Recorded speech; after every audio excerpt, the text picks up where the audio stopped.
فرمایا وَلَا تُقَاتِلُوهُمْ عِنْدَ الْمَسْجِدِ الْحَرَامِ حَتَّى يُقَاتِلُوكُمْ فِيهِ فَإِنْ قَاتَلُوكُمْ فَاقْتُلُوهُمْ كَذَلِكَ جَزَاءُ الْكَافِرِينَ۔ اور مسجد حرام کے قریب جب تک وہ تم سے نہ لڑیں تم بھی مت لڑو، مگر جب وہ وہاں لڑنے سے نہ چکیں تم بھی بے تکلف ان کو مارو، کہ ایسے کافروں کی یہی سزا ہے۔ حرم کو حرم اس لیے کہا جاتا ہے کہ وہاں قتل اور غارت گری نہیں ہو سکتی، درخت نہیں کاٹے جا سکتے، کوئی جانور قتل نہیں کیا جا سکتا، جانور نہیں مارا جا سکتا، انسان کی جان تو بڑی چیز ہے۔ لیکن اس میں پھر آپ دیکھیں جو اسلام کا کامن سینس ہے کہ تم کو خالی پھر لکیر کا فقیر بن کر نہیں بیٹھنا کہ نہیں حرم میں خون ریزی نہیں ہو سکتی، بے دشمن حملہ کر رہا ہے کیا سٹنگ ڈکس بن کر بیٹھے رہو گے؟ نہیں، تم خود انیشیٹو نہیں لوگے، تم جنگ شروع نہیں کرو گے، تم اوفینسو نہیں لوگے، لیکن اگر مسجد حرام کے قریب حرم کے علاقے میں دشمن تم پہ حملہ کر رہا ہے تو تم بھی ان کو مارو پھر۔ یا تو رول دونوں طرف اپلائی ہو یا دونوں طرف اپلائی نہیں ہوگا۔ انہوں نے سائنٹٹی نہیں رکھی مسجد حرام کی، تم بھی پھر نہیں رکھ سکتے، تم مجبور ہو گئے ہو، تم بھی پھر جنگ کرو، تم بھی قتل کرو ان کو۔ اور کافروں کی یہی جزا ہے، فَإِنِ انْتَهُوا فَإِنَّ اللَّهَ غَفُورٌ رَحِيمٌ۔ پھر اگر وہ باز آ جائیں تو جان لو اللہ معاف کرنے والا اور رحم فرمانے والا ہے۔ کمال کی آیت ہے۔ پھر کیسے کوئی کہتا ہے کہ یہ انسان کا کلام ہے؟ جنگ کے ساتھ شان غفاری اور شان رحیمی، کوئی کمانڈر ان چیف جو جنگ کا حکم دے رہا ہو اپنے فوجیوں کو، پھر وہ ان پہ رحم کا حکم دے گا؟ سوائے اللہ کے کوئی نہیں کر سکتا۔ اور یہ کس کے بارے میں اللہ فرما رہا ہے کہ ان اللہ غفور و رحیم؟ وہ کافر جو اللہ کے نور کو بجھانے کی کوشش کر رہے ہیں، جو لوگوں کو اللہ کی اطاعت سے روک رہے ہیں، اگر وہ فساد سے رک جائیں، وہ فتنے سے رک جائیں اور اللہ کی طرف لوٹ آئیں تو اللہ کو انتقام لینے والا اور بے حس اور بے رحم نہیں پائیں گے، اس لیے کہ اللہ کافر کا بھی رب ہے۔ اللہ صرف مومن کا رب نہیں ہے، اللہ فاسق کا بھی رب ہے۔ صرف نیکی کرنے والوں کا اللہ رب نہیں ہے، گناہ کرنے والوں کا بھی اللہ رب ہے۔ اللہ تعالیٰ کو کافر سے دشمنی نہیں ہے، کفر سے ہے۔ گناہ چھوڑ دو، کفر چھوڑ دو، اللہ کو غفور و رحیم پاؤ گے۔ ترمذی میں حدیث قدسی ہے، اللہ تعالیٰ فرماتا ہے یا ابن آدم، اے آدم کے بچوں، لو بلغت ذنوبک عنان السماء، لو بلغت ذنوبک عنان السماء، اے بنی آدم اگر تیرے گناہ آسمان تک پہنچ جائیں، بادلوں کو چھونے لگ جائیں، امیجن کریں ڈھیر گناہوں کا اتنے اونچے ہو جائیں کہ آسمان تک چلے جائیں، ثم استغفرتنی، ثم استغفرتنی، پھر تو اگر مجھ سے استغفار کرے گا، غفرت لک، میں معاف کر دوں گا تیرے لیے، ولا ابالی، اور مجھے کوئی فکر نہیں، نو پرابلم۔ یا ابن آدم، اے آدم کے بچوں، انکا لو، اگر تو آتیتنی، آتا ہے میرے پاس، بقراب الارض خطایا، زمین بھر کر گناہ لے کر آئے گا۔ پہلے کیا ذکر کیا؟ بلندی کا، کہ اتنے زیادہ ہیں کہ پائل اپ ہو گئے، یہ ان کی ہائٹ ہے، اور وتھ کتنی ہے؟ کتنی؟ انٹارکٹیکا بھر کے، ایشیا بھر کے، پیسیفک بھر کے، زمین بھر کے گناہ، اتنے سارے گناہ کہ زمین پوری کور ہو جائے ان سے اگر زمین پر پھیلائے جائیں۔ لو آتیتنی بقراب الارض خطایا، اتنے گناہ لے کر تو آئے گا، ثم لقیتنی، اور پھر تو مجھ سے ملاقات کرے گا، لا تشرک بی شیئا، اور تو نے میرے ساتھ کوئی شرک نہ کیا ہوگا، لاتیتک بقرابها مغفرہ، میں اس کے برابر مغفرت لے کے تیرے پاس آؤں گا۔ یہ ہے اللہ غفور، یہ ہے اللہ رحیم۔ تو جب اللہ ان کو معاف کرنے کو تیار ہے تو مجھ کو اور آپ کو کیوں نہیں معاف کرے گا اللہ؟ ہم معافی مانگنے والے تو بنیں، ہم اپنا دل تو اللہ کے ساتھ لگائیں، اللہ کو دل تو دیں، پھر دیکھیں انشاءاللہ تعالی۔ ہم ذرا نمازیں تو پڑھیں دل لگا کر، ہم ذرا قرآن تو پڑھیں دل لگا کر، پھر دیکھیں۔ کمال کی آیت ہے، سوائے اللہ کے کسی کا بھی کلام نہیں ہو سکتا، جو مومن کا بھی رب ہے، کافر کا بھی رب ہے۔ کسی مومن نے اگر یہ قرآن لکھا ہوتا ون سائیڈڈ ہوتا، یہ نہیں آتا اس کے اندر۔ پھر آگے فرمایا وَقَاتِلُوهُمْ حَتَّى لَا تَكُونَ فِتْنَةٌ وَيَكُونَ الدِّينُ لِلَّهِ فَإِنِ انْتَهُوا فَلَا عُدْوَانَ إِلَّا عَلَى الظَّالِمِينَ، تم ان سے لڑتے رہو یہاں تک کہ فتنہ باقی نہ رہے اور دین اللہ کے لیے ہو جائے، پھر اگر وہ باز آ جائیں تو سمجھ لو ظالموں کے سوا اور کسی پر دست درازی روا نہیں۔ پھر بات یاد دلا دی کہ تمہیں کیوں جنگ کرنی ہے، تاکہ وَيَكُونَ الدِّينُ لِلَّهِ، تاکہ دین اللہ کے لیے ہو جائے۔ کس کے لیے لڑنا ہے تم کو؟ نہ مال غنیمت کے لیے، نہ بقول شاعر کشور کشائی کے لیے، کشور کہتے ہیں دنیا کو، نہ دنیا کو دکھانے کے لیے، نہ اپنی تعریف کے لیے، ایک مقصد، وہ کیا؟ لِکَلِمَتِ اللَّهِ هِيَ الْعُلْيَا، میری زندگی کا مقصد تیرے دین کی سرفرازی، میں اسی لیے مسلمان، میں اسی لیے نمازی۔ کیوں آتے ہیں میں اور آپ یہاں پر؟ کس کو دکھانا ہے مجھے بتائیں؟ اللہ نہ کرے کوئی دکھاوا ہے تو اللہ میری آپ کی حفاظت کرے، خالصتاً کیوں؟ وَيَكُونَ الدِّينُ لِلَّهِ، ماحول ایسا بن جائے، لوگ اللہ کے قریب آ جائیں، نیکیاں کرنا آسان ہو جائیں، فتنہ ختم ہو جائے، حجاب کا مذاق ختم ہو جائے، داڑھی کا مذاق اڑنا ختم ہو جائے، قرآن کی اہمیت سمجھ آ جائے، ہم پریکٹسنگ مسلمز بن جائیں، صرف بورن نہیں بورن اگین مسلمز بن جائیں۔ یہ مقصد ہے آنے کا۔ اللہ ہماری نیتوں کی حفاظت کرے۔ تو جو جہاد اس لیے ہوگا بہت مبارک ہے، اور ایسے مجاہد ہونے چاہیے۔ اللہ کے دین کی سربلندی کے لیے جنگ کرو یہاں تک کہ کفر کا زور ٹوٹ جائے اور بیت اللہ توحید کا گھر بن جائے۔ تو یہ سارا کانٹیکسٹ آپ دیکھیں، بات کا آغاز کہاں سے ہوا تھا؟ تحویل قبلہ سے۔ یہی سیکنڈ پارہ یہیں سے شروع ہوا تھا، بلکہ پہلے پارے کے اینڈ سے بھی موضوع اس کے اشارے ملنے شروع ہو گئے تھے۔ تو یہاں پر ساری جو بات ہے وہ یہ ہے کہ بیت اللہ کو دوبارہ سے توحید کا گھر بنانا ہے، جس کو کہ شرک کا اڈا بنا دیا انہوں نے۔ جس شاعر نے کہا ہے نا کہ دنیا کے بت قدوں میں وہ پہلا گھر خدا کا، کہ پہلا بت قدا جو بنا وہ بیت اللہ کو بنا دیا۔ تو یہ سارا اسپیشل ریفرنس ٹو کانٹیکسٹ ہے، اس کو یاد رکھیں۔ یہ دنیا بھر اور ہمیشہ کے لیے بات نہیں کی جا رہی، یہ اسپیسیفک زمانے کی اور اسپیسیفک جگہ کی بات کی جا رہی ہے۔ سارا اگلا پچھلا کانٹیکسٹ ہم کو بتا رہا ہے کہ یہ خاص بیک گراؤنڈ ہے جس کا کہ یہاں پر ذکر ہے۔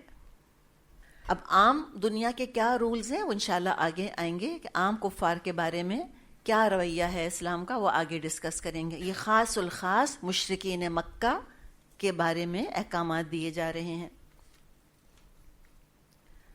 فرمایا الشہر الحرام بالشہر الحرام والحرمات قصاص فمن اعتدى علیکم فاعتدوا علیہ بمثل ما اعتدى علیکم واتقوا اللہ واعلموا ان اللہ مع المتقین۔ ماہ حرام کا بدلہ ماہ حرام ہی ہے، اور تمام حرمتوں کا لحاظ برابری کے ساتھ ہوگا، لہٰذا جو تم پر دست درازی کرے تم بھی اسی طرح اس پر دست درازی کرو۔ واتقوا اللہ، لیکن اللہ سے ڈرتے رہو اور جان لو اللہ ان لوگوں کے ساتھ ہے جو کہ تقوی والے ہیں۔ تو یہاں پر ہم دیکھتے ہیں کہ مہینوں کا ذکر آ رہا ہے، حرمت والے مہینوں کا۔ اچھا، یہ حرمت والے مہینے کیا ہیں؟ اس کی کیا ہسٹری ہے؟ اس کا کیا بیک گراؤنڈ ہے؟ جب ابراہیم علیہ السلام نے بیت اللہ بنایا، اس کی تعمیر کری، تو اسی زمانے سے 4 مہینوں کو، کتنے مہینے تھے عربوں کے ہاں؟ آپ کو پتہ ہے ڈفرینٹ کلچرز میں مہینے ڈفرینٹ ہوتے ہیں۔ ہم سمجھتے ہیں نا کہ ساری دنیا میں 12 مہینے ہیں، کچھ اور کلچرز ہیں، چائنیز وائنیز یہ وہ، کسی کے 24 منتھس ہیں، کہیں 18 ہیں، کہیں کچھ ہیں، لیکن جنرلی 12 مہینے ہوتے ہیں۔ ٹھیک ہے، عربوں کے یہاں بھی 12 مہینے تھے۔ ان کے نام کس نے رکھے تھے؟ انہوں نے خود ہی نام رکھے تھے، وہ چلے چلے آ رہے تھے نام شروع سے ہی۔ ان میں جو 4 مہینے تھے ان میں بالکل امن ہوتا تھا پورے عرب میں۔ وہ 4 مہینے حرام مہینے کہلاتے تھے۔ حرام سے مراد ہے محترم۔ حرام کا مطلب ہوتا ہے فوربڈن۔ کیا چیز فوربڈن تھی؟ جنگ فوربڈن تھی اس کے اندر۔ عرب بھی انتہا لڑاکا جھگڑالو قوم تھی، ہر وقت لڑائی مار کٹائی لوٹنا کاٹنا پیٹنا یہ وہ کرتے رہتے تھے، لیکن ان 4 مہینوں میں پورے عرب میں امن ہو جاتا تھا۔ یہ امن ضروری تھا تاکہ قافلے بیت اللہ تک آ سکیں اور راستے میں ان کو لٹنے کا ڈر نہ ہو۔ لڑائیاں جھگڑے ہوں گے، لوگ جنگوں میں چلے جائیں گے تو حج کرنے کون آئے گا پھر؟ تو اس وجہ سے 4 مہینوں کو انہوں نے محترم مہینے قرار دے دیا تھا، جس میں سیز فائر ہو جایا کرتا تھا اور کوئی جنگ نہیں ہوتی تھی۔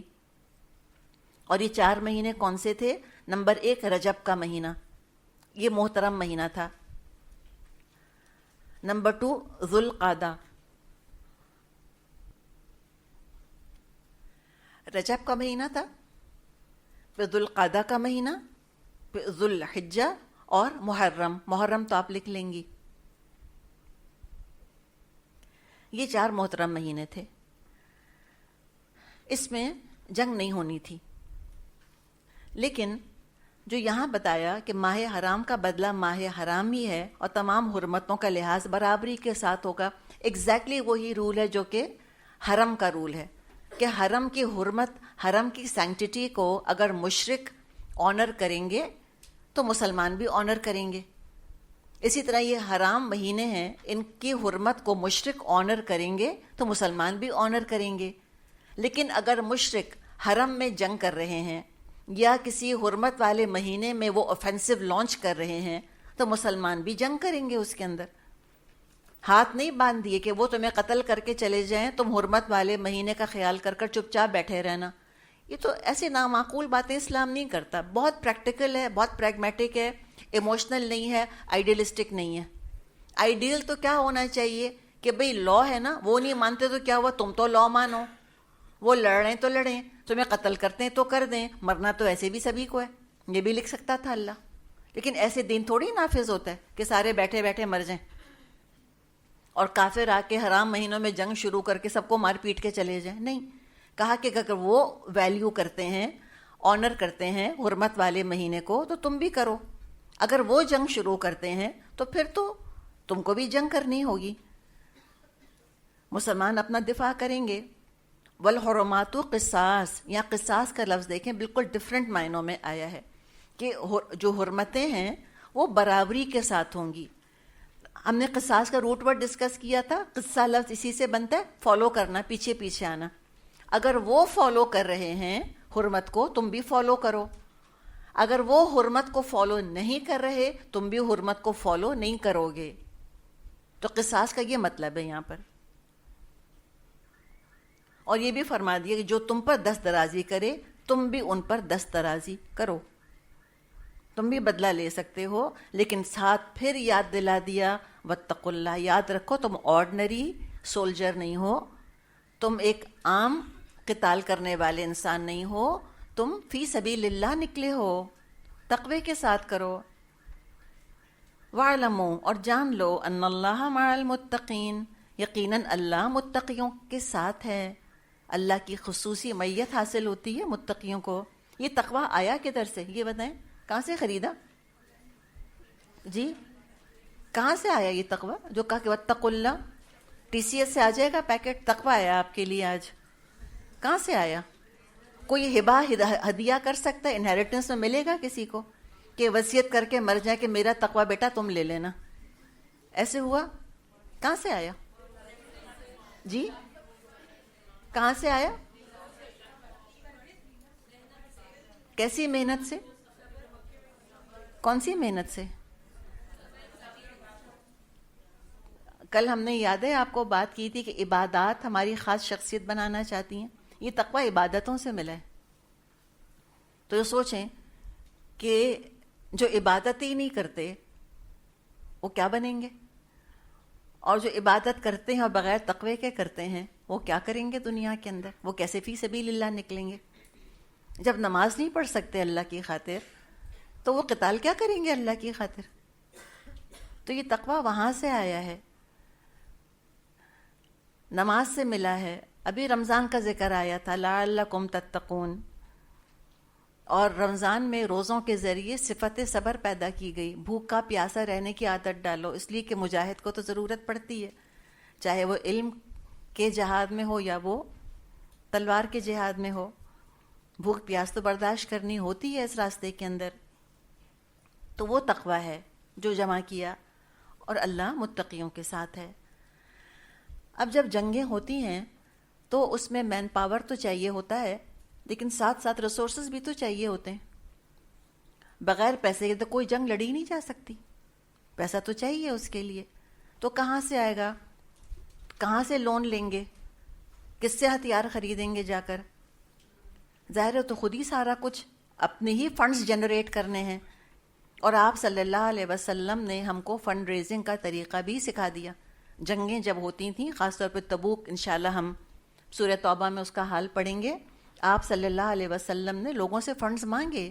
اور یہ مانگنے پڑتے ہیں انسان کو, اپنا چولہا چکی کے لیے جلانے کے لیے نہیں, in the way of Allah, for the cause of Allah. کوئی جنگ کا میدان ہو, کوئی علم کا میدان ہو, ہر جگہ پیسہ چاہیے, ہر جگہ. اور یہ خالی زکوٰۃ سے تو چلتا نہیں, یہ ڈونیشنز چاہیے ہوتے ہیں. تو آپ صلی اللہ علیہ وسلم نے مانگے اور لوگوں نے دل کھول کے دیے. ہم تک جو آج دین پہنچا ہے وہ نہ صرف ان کی جان کی قربانیوں سے بلکہ ان کے مال کی قربانیوں سے بھی پہنچا ہے ہم تک.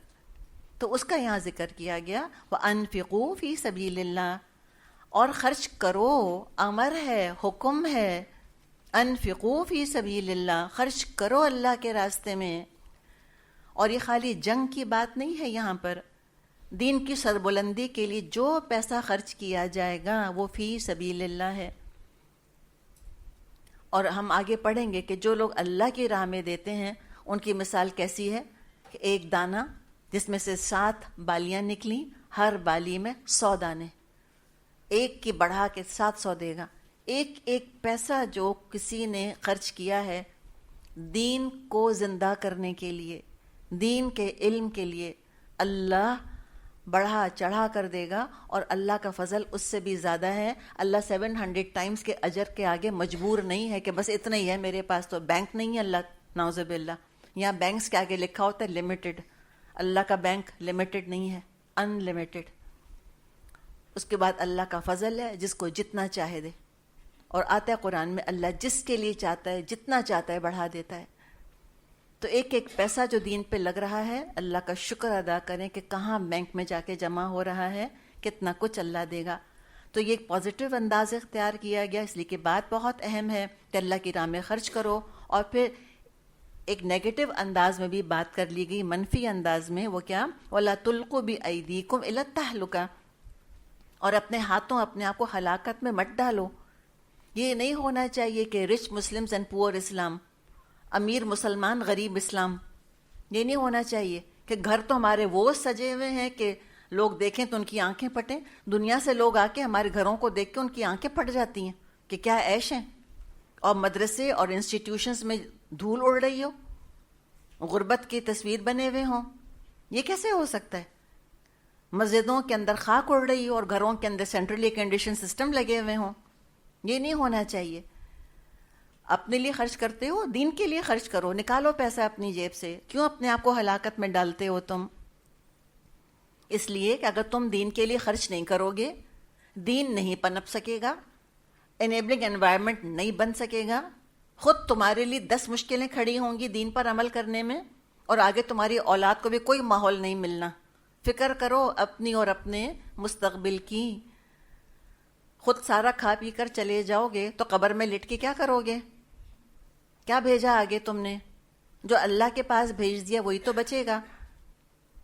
عیسیٰ علیہ السلام کے اتنے خوبصورت اقوال اس پر ملتے ہیں. وہ کہتے ہیں دنیا میں کیوں جمع کرتے ہو کہ سڑنے کا بھی اندیشہ ہے, کیڑا لگنے کا بھی اندیشہ ہے. اللہ کے پاس کیوں نہیں جمع کراتے اپنا مال تم؟ تو وہاں پر تو پھر نجات ہی نجات ہے, اور دنیا میں تو سب ختم ہو کے رہ جائے گا. اللہ کی راہ میں خرچ نہیں کرو گے تو دیکھ لو پھر دشمن کیسے تم پہ غالب آئیں گے. تم قتال نہیں کرو گے, تم بزدل ہو جاؤ گے. تم اللہ کی راہ میں خرچ نہیں کرو گے, علم حاصل نہیں کرو گے, علم کے لیے خرچ نہیں کرو گے, تو دیکھو دشمن کیسے غالب آتے ہیں تم پہ. تو ہلاکت ہی ہلاکت ہے, دنیا میں بھی رسوائی, اللہ بھی ناراض. اور ذمہ داری جو دی گئی تھی کہ كَذَلِكَ جَعَلْنَاكُمْ أُمَّةً وَسَطًا لِتَكُونُوا شُهَدَاءَ عَلَى النَّاسِ, وہ ذمہ داری بھی پوری نہیں کر سکو گے. تو اپنے آپ کو ہلاکت میں مت ڈالو اپنے ہاتھوں. وَأَحْسِنُوا، کتنی پیاری بات ہے. احسان کرو کس کے ساتھ؟ اپنے ساتھ. خوشی خوشی پیسہ دو، خوش ہو کے دو. اپنی جان پر احسان کرو، ایسے دو جیسے دینے کا حق ہے. کھلے دل کے ساتھ دو. ان اللہ یحب المحسنین، بے شک اللہ محبت کرتا ہے محسنوں سے. تو اللہ کی صفت کیا ثابت ہو رہی ہے؟ محبت. اللہ کی محبت کیسے ملتی ہے؟ یہ جو محبت کا نقطہ ہے نا جو نیچے پڑا ہوا ہے، اس کو اٹھا کے اوپر لگا دیں، کیا بن جائے گا؟ محنت سے. جی محنت سے محبت ملتی ہے. صرف 4 آنسو بہانے سے نہیں ملتی کہ شب قدر میں تو اتنا روئی، عمرے پہ گئی تو اتنا روئی، تلاوت سن کے تو اتنا روئی، پھر رونے کے بعد کیا کیا؟ پھر وہی ڈھاک کے 3 پات، پھر وہیں پہ جب پرنالہ جدھر بہہ رہا ہے ادھر ہی بہتا چلا جائے گا. کوئی تبدیلی نہیں زندگی کے اندر، کچھ نہیں سنوارنا اپنے آپ کو. اور محبت ضرور چاہیے اللہ کی، ایسے تھوڑی کوئی ملتی ہے. انبیاء کو دیکھیں ذرا، کیا قربانیاں دی ہیں، کیا محنتیں کری ہیں، تب کہیں جا کے اللہ کی محبت ملتی ہے. اتنی قیمتی چیز ایسی نہیں مل جاتی. دنیا تو اللہ تعالیٰ ایسی دے دیتا ہے، اپنی محبت ہدایت اللہ نہیں دیتا ایسے. اس کے لیے تو پھر بہت تڑپنا پڑے گا. اللہ تعالیٰ کو محبت ہے احسان کرنے والوں سے. دعا کریں اللہ تعالیٰ مجھ کو محسن بنا دے. تو ایک روزے کی عبادت سے کچھ تقوی کا ذکر ہم نے پڑھا اور تقوی کا استعمال دیکھا کہ میدان جنگ ہو، تمام جگہ تقوی کی ضرورت پڑے گی. ہر معاملے میں تقوی چاہیے ہوتا ہے. اور جب ہم کوئی چیز استعمال کرتے ہیں تو کیا ہوتا ہے؟ خرچ ہو جاتی ہے نا. تو تقوی بھی خرچ ہو جاتا ہے، یقین کریں. یہ سٹور نہیں ہوتا، یہ بھی استعمال کرتے ہیں، ختم ہو جاتا ہے پیٹرول کی طرح. پھر اور حاصل کرنا ہوتا ہے. کانسٹنٹلی زندگی میں ہمیں تقوی ریپلینش کرنا ہے اپنا. تو دعا کریں اللہ ہر عبادت سے مجھ کو تقوی حاصل کرنے والا بنا دے. قطرہ قطرہ حاصل ہوتا ہے. اور ابھی حج کا ذکر آ رہا ہے، مزید اس میں ہم پڑھیں گے. اب روزے کی عبادت تھی، اب حج کی عبادت کا ذکر آ رہا ہے. فرمایا وَأَتِمُّ الْحَجَّ وَالْعُمْرَةَ لِلَّهِ، اللہ کی خاطر حج اور عمرہ پورا کرو. کس کی خاطر؟ اللہ کی خاطر. فَإِنْ أُحْصِرْتُمْ فَمَا اسْتَيْسَرَ مِنَ الْهَدْيِ وَلَا تَحْلِقُوا رُؤُوسَكُمْ حَتَّى يَبْلُغَ الْهَدْيُ مَحِلَّهُ. اللہ کی خوشنودی کے لیے جب حج اور عمرے کی نیت کرو اس کو پورا کرو. اور اگر کہیں گر جاؤ تو جو قربانیاں میسر آئے اللہ کی جناب میں پیش کرو. اور اپنا سر نہ مونڈو جب تک قربانی اپنی جگہ کو نہ پہنچ جائے. طویل آیت ہے، انشاءاللہ اس کو تھوڑا تھوڑا کر کے دیکھتے ہیں. ایک بات تو یہ کلیئر ہو جانی چاہیے کہ یہ جو آیت نازل ہوئی ہے یہاں پر، یہ اتم الحج والعمرۃ للہ، یہ حج فرض ہونے سے پہلے نازل ہوئی ہے. علماء کی جو تحقیق ہے اس میں ان کا کہنا یہ ہے کہ حج جو ہے وہ 9 ہجری میں فرض ہوا. مختلف اقوال ہمیں ملتے ہیں کہ ایگزیکٹلی فرض کب ہوا. بعض کا کہنا ہے کہ 5 ہجری میں فرض ہو گیا تھا، بعض کہتے ہیں 6 ہجری میں فرض ہوا. 2-3 اقوال ملتے ہیں، لیکن تحقیق کر کے علماء کہتے ہیں کہ صحیح تر قول یہ ہے کہ 9 ہجری میں فرض ہوا. اور 9 ہجری ہی کے لگ بھگ سورہ آل عمران کی وہ آیت نازل ہوئی ہے، آیت 97، جس میں اللہ تعالیٰ نے فرمایا ہے وَلِلَّهِ عَلَى النَّاسِ حِجُّ الْبَيْتِ مَنِ اسْتَطَاعَ إِلَيْهِ سَبِيلًا، کہ اللہ کا حق ہے لوگوں کے اوپر کہ وہ اس کے گھر کا حج کریں جو بھی استطاعت رکھتا ہے راستے کی. تو یہ اس سے پہلے کی بات ہے. تو بہرحال ترغیب دی جا رہی ہے. پھر آپ نے دیکھا نا ترغیب کیوں دی جا رہی ہے؟ مسلمانوں کو کس کا شوق دلایا جا رہا ہے حج کیا دلا کر؟ بتائیں ذرا. قتال کا. جی ہاں، جہاد فی سبیل اللہ کا شوق دلایا جا رہا ہے، ترغیب. جب کہا کہ اتم الحج والعمرۃ للہ، کہ اللہ کی خاطر حج اور عمرہ کرو، تو وہ کہیں گے کیسے کریں؟ بیت اللہ تو دشمنوں کے قبضے میں ہے، تو حج کرنے کے لیے ان آرڈر ٹو ڈو حج پہلے تو خانہ کعبہ کو لبریٹ کروانا ہوگا. تو سب چیزیں لگتا ہے کہ الگ الگ ہے، قتال آ گیا، پھر عبادت آ گئی ایک دم سے نہیں آئی. یہ سارے سٹرینڈز جو ہیں نا یہ آپس میں انٹرٹوائنڈ ہیں، سب ملے ہوئے ہیں ایک دوسرے کے ساتھ. تو بعض کا جو کہنا ہے کہ 5 ہجری میں فرض ہو گیا تھا حج، تو وہ کہتے ہیں کہ فرض تو ہو گیا تھا لیکن چونکہ مکہ کفار کے قبضے میں تھا تو مسلمان حج نہیں کر سکتے تھے. اللہ بہتر جانتا ہے، لیکن یہ تقریباً جب یہ کم از کم آیت نازل ہوئی تو حج ابھی تک فرض نہیں تھا. ایک تو للہ بہت امپورٹنٹ ہے کہ خالص نیت کے ساتھ اللہ کی خاطر کرو، نہ دکھاوا کرنے کے لیے، نہ نیک سمجھے جانے کے لیے، اور نہ کسی اور وجہ سے. اتمو کا جو لفظ آ رہا ہے کہ اتم الحج والعمرۃ للہ، تو اتمو کا مطلب یہاں پر کیا ہے کہ جب احرام باندھ لیا، احرام کی پابندیاں اپنے اوپر نافذ کر لیں، اور اس کے بعد پھر نیت کر لی پکی. لبیک بالحج کہا جاتا ہے کہ حج میں کر رہا ہوں، یا لبیک بالعمرہ کہ میں عمرہ کر رہا ہوں، عمرہ کر رہی ہوں. یہ اناؤنس کرتے ہیں اس طرح سے، پھر تلبیہ پڑھتے ہیں اس کے بعد، لبیک اللہم لبیک لبیک لا شریک لک لبیک ان الحمد والنعمت لک والملک لا شریک لک لبیک. پھر وہ لبیک پڑھنا شروع کرتے ہیں. اس جگہ کی بات کی جا رہی ہے کہ آپ نے، یعنی کہ یہ نہیں کہ میں نے آج ارادہ کیا میں عمرہ کر رہی ہوں، نہیں یہ نہیں. اتمو کا مطلب کیا ہے کہ جب تم اس اسٹیٹ آف احرام میں داخل ہو گئے، اب تم اس کو کمپلیٹ کرو، ادھورا نہیں چھوڑو. پھر کیا ہوا؟ فَإِنْ أُحْصِرْتُمْ، اگر تم کہیں گر جاؤ، یہ ہو سکتا ہے کوئی ناگہانی مشکل آ گئی، دشمن نے کہیں روک دیا، یا کوئی بیمار ہو گیا، یا کوئی ایکسیڈنٹ ہو گیا، کوئی رکاوٹ آ گئی، تو کیا کرو؟ فَمَا اسْتَيْسَرَ مِنَ الْهَدْيِ، تو جو قربانی میسر آئے تو تم وہیں پر قربان کر دو. کوئی بکری یا اونٹ یا گائے جو میسر ہو قربان کر کے احرام کھول دو. حدیبیہ کے موقع پر مشرکین نے آپ صلی اللہ علیہ وسلم کو عمرہ کرنے سے روک دیا تھا، آپ عمرہ نہیں کر پائے تھے. اور حدیبیہ جو ہے حدود حرم کے باہر ہے، حرم کے اندر نہیں ہے. تو آپ نے پھر حدود حرم سے باہر ہی حدیبیہ میں قربانی کر دی تھی اور احرام اپنا کھول دیا تھا. وَلَا تَحْلِقُوا رُؤُوسَكُمْ حَتَّى يَبْلُغَ الْهَدْيُ مَحِلَّهُ، اور اپنے سر نہ مونڈو جب تک کہ قربانی اپنی جگہ کو نہ پہنچ جائے. اب یہ جو اس کو ہم کہتے ہیں نا بال کٹوانا، مردوں کے پاس کیا چوائس ہے کہ شیو کریں یا بالوں کو تھوڑا ٹرم کروا لیں، اور خواتین کیا کرتی ہیں؟ وہ تو خالی ٹرم کرتی ہیں. یہ کہاں لکھا ہے؟ قرآن کیا کہہ رہا ہے؟ سر مت منڈواؤ جب تک کہ قربانی جگہ کو نہ پہنچ جائے. اس کا مطلب ہے کہ سر منڈوانا ہے. آپ نے کتنی عورتوں کو دیکھا جو سر منڈوا کر آتی ہیں؟ دیکھا آپ نے؟ نہیں نا. کیوں؟ قرآن تو کہہ رہا ہے.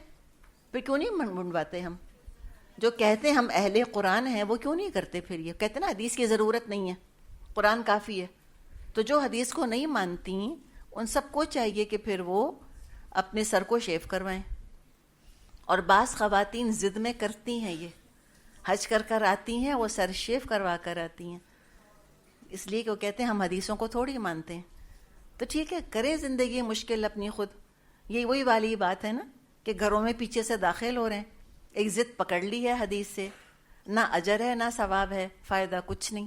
تو کیا اللہ کے لیے حج کیا تھا؟ پھر حج کا تو پورا طریقہ لکھا بھی نہیں. پھر کس کے طریقے پہ حج کر کر آئے تھے بتاؤ؟ 7 چکر کیوں لگائے طواف کے؟ کس کے طریقے پر کر کر آئے ہو؟ جیسے کہ آپ صلی اللہ علیہ وسلم نے فرمایا تھا حجۃ الوداع کے موقع پر کہ خذوا عنی مناسککم، مجھ سے حج کے مناسک سیکھ لو. اور پھر ضد باندھتے ہیں حدیث سے. تو یہ حدیث نے بتایا کہ خواتین سر نہیں شیو کریں گی اپنا، وہ بس وہ ذرا سے بال لپیٹ کے اور ذرا سا ان کو ٹرم کر دیتے ہیں. اچھا، یہاں تو یہ بات فرمائی ہے کہ تم اپنے سر مت مونڈو جب تک کہ قربانی جگہ کو نہ پہنچ جائے. تو 2 چیزیں ہیں نا، عمرہ ہے اور ایک حج ہے. یہ بال کاٹنا عمرے کا آخری عمل ہوتا ہے. جب مروہ پر پہنچتے ہیں تو وہیں پر عام طور پہ قینچیاں وینچیاں لوگوں کے اپنے پاس ہوتی ہیں یا جو بھی ہوتا ہے وہیں پر وہ خواتین تو وہیں ٹرم کر کے اور احرام کی پابندیوں سے آزاد ہو جاتی ہیں. حج کے موقع پہ 10 ذوالحج کو بال کٹواتے ہیں, اور 10 ذوالحج کا جو دن ہوتا ہے وہ بہت بزی دن ہوتا ہے حاجیوں کے لیے, بہت سارے کام کرنے ہوتے ہیں.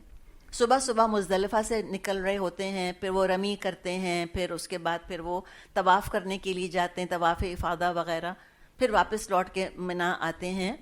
تو یہ بڑا بزی دن ہوتا ہے. اسی دن قربانی ہوتی ہے. اس زمانے میں, اور بلکہ چند 100 سال پہلے تک بھی, شاید 100-150 سال پہلے تک بھی لوگ خود اپنے اپنے جانور لے کر آتے تھے. رائٹ, جو ہدی ہے نا یہاں پر, ہدی کے جانور وہ خود لے کر آتے تھے. آپ صلی اللہ علیہ وسلم بھی جب حج کے لیے گئے تھے تو آپ مدینے سے اپنے جانور لے کر گئے تھے, اونٹ ہو, گائے ہو, بکری ہو, جو بھی ہو. لیکن اب تو ایسا نہیں ہوتا. اب جب ہم حج کا پیمنٹ کرتے ہیں اس میں ہدی کا پیمنٹ شامل ہوتا ہے, اٹس آلریڈی انکلوڈیڈ اس کے اندر. آپ نے نہیں دیکھا ہوگا کہ آپ جہاز پہ جا رہی ہیں اور ساتھ کی سیٹ پہ بکرا بھی بیٹھا ہوا ہے, ایسے نہیں ہوتا. وہ وہیں پہ آپ نے پیمنٹ کر دیا, اور ہمیں یہ بھی نہیں پتا ہوتا کہ ہماری قربانی کس وقت ہوئی. رائٹ, لیکن اللہ نے کیا کہا ہے کہ جب تک قربانی نہ ہو جائے, یبلغ الہدی محلہ کا مطلب ہے کہ جب تک وہ جانور سیکریفائس نہ ہو جائے, جب تک بال نہ کاٹو. اب لوگوں کو تو نہیں پتہ چلتا کہ ہمارا جانور کس وقت قربان کیا گورنمنٹ نے. تو پھر حدیث دیکھیں, پھر ہماری ریسکیو کو حدیث ہی آتی ہے. جب آپ صلی اللہ علیہ وسلم تشریف لے گئے تھے, آپ کے ساتھ صحابہ تھے اور جمع غفیر تھا لوگوں کا, 1.25 لاکھ کا مجمع آپ کے ساتھ تھا. پہلی دفعہ لوگ اس طرح اسلامی طریقے سے حج کر رہے تھے. تو پھر لوگوں نے پوچھا کہ اچھا, میں نے تو قربانی پہلے کر لی اور بال بعد میں کٹوائے. کسی نے کہا میں نے یہ کام پہلے کر لیا, وہ کام بعد میں کیا. آپ نے سب سے کہا لا حرج لا حرج لا حرج, کوئی بات نہیں کوئی بات نہیں. تو قرآن یہ کہہ رہا ہے, حدیث نے اور سہولت پیدا کر دی ہے اس کے اندر. تو اس میں ورنہ آج جو حج آج ہوتا ہے, آج تو لوگ بہت سخت پھنستے کہ ان کو تو پتہ ہی نہ چلتا کہ کس وقت قربانی ہوئی ہے. وہ تو جب ٹائم ملتا ہے کو پتہ ہے, وہاں جو رش کا عالم ہوتا ہے, کوئی وہ اپنا کوئی نائی تھوڑی بیٹھا ہے وہاں پہ پرسنل, وہ تو لائن لگی ہے, ہمیں نہیں پتہ کتنی دیر میں باری آئے گی, کیا ہوگا. بہرحال تو پھر اس میں گنجائش ہے کہ اگر وہ جانور ابھی مثال کے طور پہ نہیں بھی قربان ہوا اور کسی نے اپنے بال اگر کاٹ بھی لیے تو کوئی حرج نہیں. اب یہ جو بال کٹوا لیتے ہیں, اس میں احرام کی ساری پابندیاں اٹھ جاتی ہیں. عمرے میں تو ساری اٹھ جاتی ہیں, حج میں بھی ساری پابندیاں ختم ہو جاتی ہیں بال کٹوا کر, سوائے ایک پابندی کے, اور وہ ہے شوہر بیوی کا تعلق.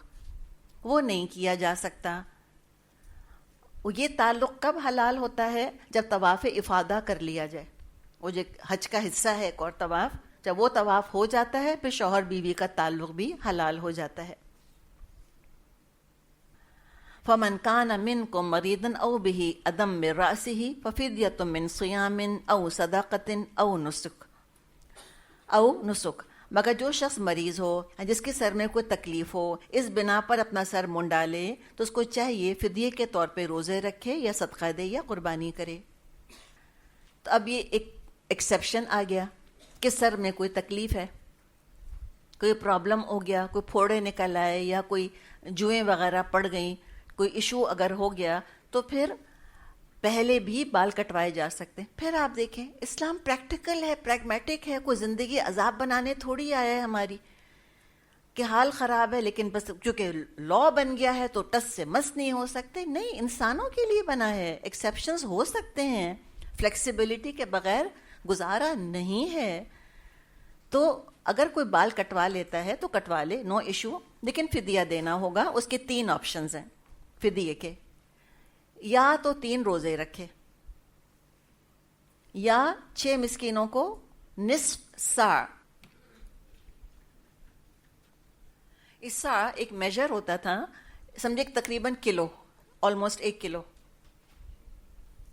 6 مسکینوں کو 1 کلو کھانا دے, اناج دے دے, یا 1 بکری قربان کرے, او نسک.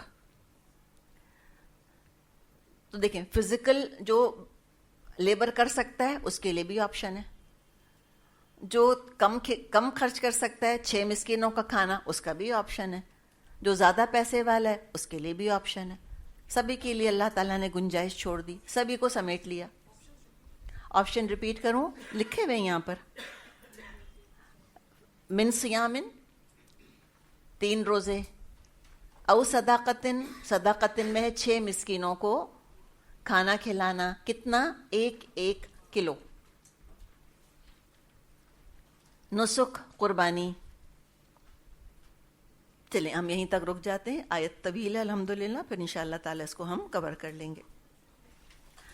سبحانک اللہم و بحمدک، نشہد ان لا الہ الا انت، نستغفرک و نتوب الیک۔ السلام علیکم ورحمۃ اللہ وبرکاتہ۔